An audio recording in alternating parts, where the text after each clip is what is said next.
Hi, I'm Dr. Blake, the Cooking Doc. May 1st is National High Potassium Awareness Day, a campaign started by the American Association of Kidney Patients. I am a nephrologist and I'm also the Cooking Doc, and you may know me better as the Cooking Doc. And today I'm so excited to answer all of your questions about high potassium. It's really important for people with kidney disease to understand how much potassium is in the food that they eat. Too much potassium, if it builds up in your blood, can cause heart problems. And if your kidneys are not filtering at 100%, or if you're on certain medicines that can raise the potassium in your blood, you can have a tendency to have high potassium buildup and put you at risk for these heart problems. So it's really important to monitor the amount of potassium that you take in if you have kidney disease and understand exactly what your potassium limits are. So make sure you join us for the May 1st National High Potassium Awareness Day, the Are You OK campaign and webinar, and you can register at www.areyouok.org. So the American Association of Kidney Patients solicited questions from all over the country regarding potassium, and boy, did we get some good ones.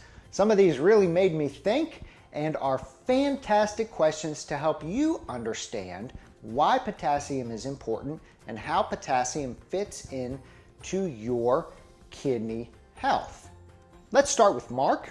Mark in North Carolina asks, I am newly diagnosed with kidney disease. What should I be doing as far as potassium for my health? Thanks, Mark, for that question. And Mark, know that you are not alone. There are 37 million people and climbing diagnosed with kidney disease in the United States. And I am so glad that you are invested in your health and trying to find out more information. The most important thing to do at this point for your potassium, Mark, is to find out where along the spectrum you are with kidney disease and to know what your potassium levels are in your blood. The potassium limitations for people with kidney disease depend on a lot of different things. People with mild kidney disease, that's usually stage 1, stage 2, or stage 3A, usually don't have any potassium restrictions.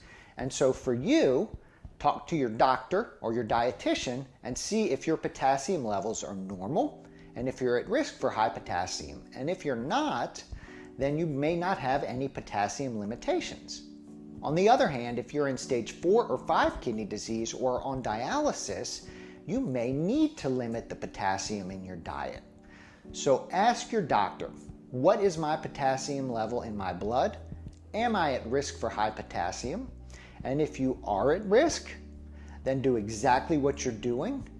Look at the AAKP's potassium fact sheet and resources at areyouok.org and keep trying to figure out what foods you may need to limit to manage that potassium in your diet. All right, our next question is from Cecilia in New York. Thank you so much, Cecilia. Cecilia in New York City asks, do I need to stop eating all foods, fruits and vegetables that contain potassium while I'm on dialysis? Great question, Cecilia. The answer to that is no, because really it's impossible to not eat anything that has potassium in it because almost all foods have some amount of potassium.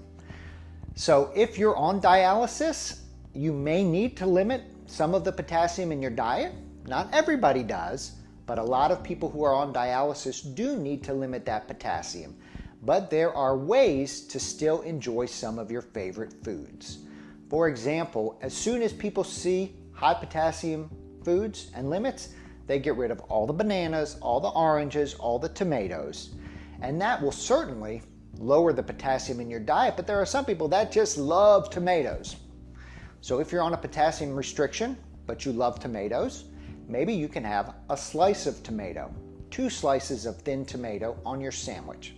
So you can make changes to your diet without giving up all foods, drinks, everything that has high potassium in it. The other thing to do is to really work with your dietitian.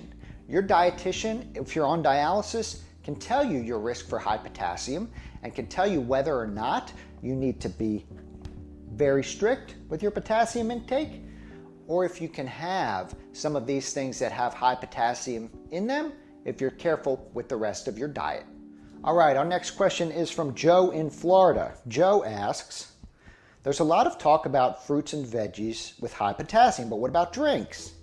Should I stay away from certain types of drinks like juice, sports drinks, or milk? Joseph, the answer to that is absolutely yes. Some of those things actually have more potassium in them than the fruits and vegetables that you're told are high potassium to begin with. For example, V8 juice is concentrated tomato juice with all kinds of vegetables in there, and those are very high potassium and very high sodium drinks. It's so concentrated that 1 cup of V8 can give you a huge amount of potassium. The same goes with sports drinks and even with some milks. Renee in Dallas asks, can you tell me more about salt substitutes with high potassium? So this is going to probably sound familiar to a lot of you, but many of you are told to eat a lower sodium diet. And sodium in the store for most of us is sodium chloride.